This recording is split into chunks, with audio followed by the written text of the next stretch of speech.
Hey, what's going on? It's Bill Burr, and it's time for the no, it is. No, it's the Thursday afternoon, just before Friday, Monday morning podcast.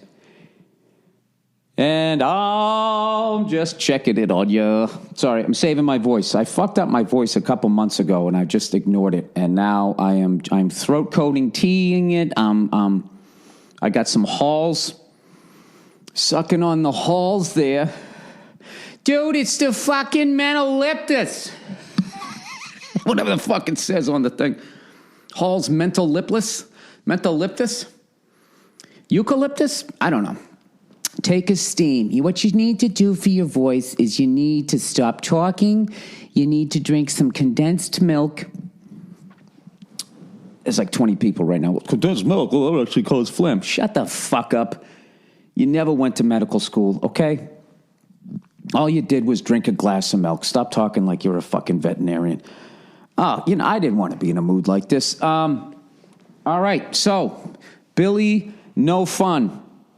Now, I've cried wolf for about 3 weeks right now, talking about how I was going to get my act together. Right? I was going to start working clean on stage. I was going to, get my relationship with Christ going again. Man, I haven't talked to that guy in fucking forever. We had a big falling out, me and that guy, and I still feel like he owes me the apology. I'm waiting for him to call, waiting for him to reach out. But, I can see that he's being a big baby about it. So evidently, I'm going to have to be the bigger man. I'm going to have to reach out. Jesus, if you could you help me avoid the demon of the booze? No, I was good. This is how much I've been eating and drinking like a fucking asshole. I just shut everything down Sunday night and I lost 4 pounds this week.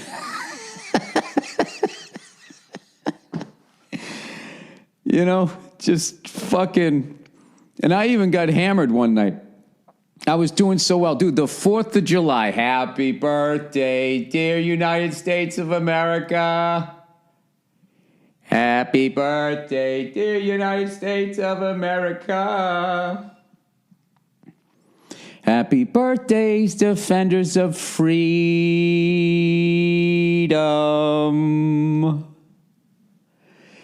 You're living on goop and we want it pay.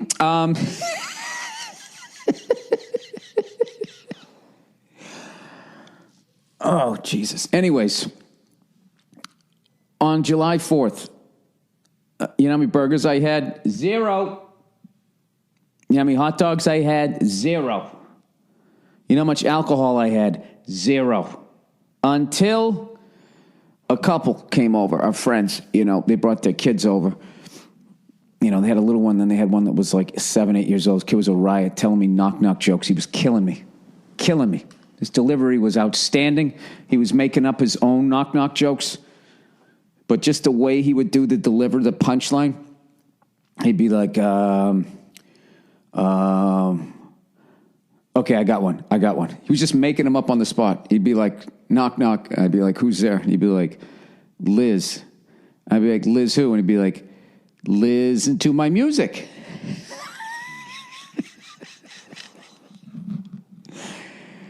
I mean, you come up with one on the spot. Those aren't easy. Anyways. So we ended up I had a great time, but, the guy brought over some beer, so I'm like, yeah, these aren't cold. I got a couple of Coors. The Coors, like, in the little grenade fucking bottles in the back. I'm like, I'll have one. So I have one. They're only here for an hour, right? But what did I do? I sprinkled a little fairy dust on the demon in me. And then the demon woke up and was like, walk over to your bar and get some tequila. And I did. Big fucking square ice cube, nice home pour, and the bottle was almost empty, so I'm like, well, I got to have another one and finish that one. Yeah, long story short, 1.5 of those, plus the fucking Coors, and I'm downstairs in my bed talking gibberish to my wife. I just remember one point, she just goes, what? And I was like, all right, time to go to bed. So I had one minor slip up, Whatever. I think if you just did heroin once a week, that wouldn't be bad, right? If you just did it once, Maybe on the weekends, you wouldn't want to be nodding off at work. It'd probably be bad. That'd be hilarious if you just stuck to your guns. And be like, 4 out of 5 days, I'm fucking on it. One fucking day. I come in here with track marks, nodding off of my cubicle, and all of a sudden, we need to have a meeting. That's an 80%. It's a B minus. You tell me your parents would ground you over a B minus? They just say, get your grades up. If this is a get your grades up conversation, then I'm all about it. But if you're going to start saying that you're going to fire me, you're going to fire me over a B minus? Over a B minus, okay? I'll get a fucking lawyer. I'll sue the shit out of you. Your Honor, my client was only doing heroin once a week. Okay? It was the middle of the week.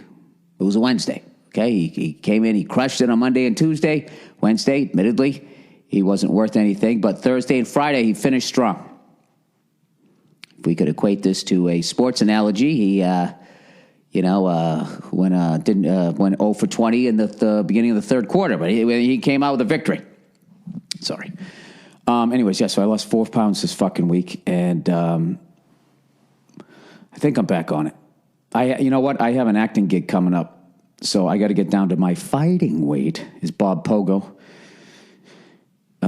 As Dave Keckner, as Bob Pogo says, my fighting weight is 172. So I can drop 3 a week. It's in 2 weeks, so I'll be down to like 170, fucking 3, 4, something like that.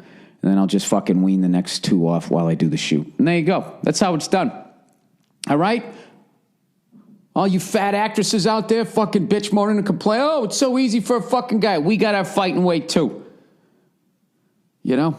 So sick of that fucking myth that they put out there. Oh, a guy can look however he wants. No, if you're a fat fuck, you're going to play a fat fuck as a guy.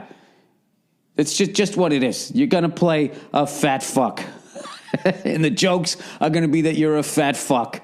Okay, you're going to be doing a Chippendales dance with no shirt on. You're going to be breaking coffee tables. You'll be living in a van down by the river. You're going to be a mall cop that tries to slide behind a pole but doesn't quite make it because of the shape he's in. Okay? I don't know what fucking movies you're watching. Let's read some fucking advertising here. And then I have to go into the writer's room for season 3 of F is for Family. Oh, boy. Another 10 episodes. And I am being a fucking angel. An angel as far as my eating in that writer's room. Nothing will fuck you over like sitting in a goddamn writer's room. You're sitting on your ass all fucking day, and there's candy and chips and candy and pizza and fucking burgers and fries. I mean, it's a fucking, you might as well be sitting in a crack house. Here's my diet, all right? Here, for me, I feel like this works, all right? I have oatmeal, third of a cup of oatmeal with a banana, right? A little bit of milk in there to cool off the fucking, I don't know what it is. And fuck you guys with your steel-cut oats. I don't give a shit. This works for me, all right? Then I have 2 eggs over. That's it, right? Then between lunch and breakfast, I have an orange. That's it. And then for lunch, I have some sad fucking salad with the protein. No bread. And then I just crush waters. I leave around 5. I got to eat something else in the afternoon. I don't know what. And then I come home and I have a salad with a protein. And I do a half hour of cardio. And that's it. The fat has nowhere to hide. It's like a fucking roach when you turn the lights on. It just freezes. It doesn't know what to do. And then it's dead. That's it. And I just have to, what I have to do is I have to stick with this. So I'm down to just under 180. I'm $179 and change. So this time next week, when I'm in fucking Grand Rapids, Michigan, doing one of my favorite fucking gigs in the country, the Fountain Street fucking church. I'm doing some fun gigs coming up, by the way. I want to be 176 next week is what I'm saying.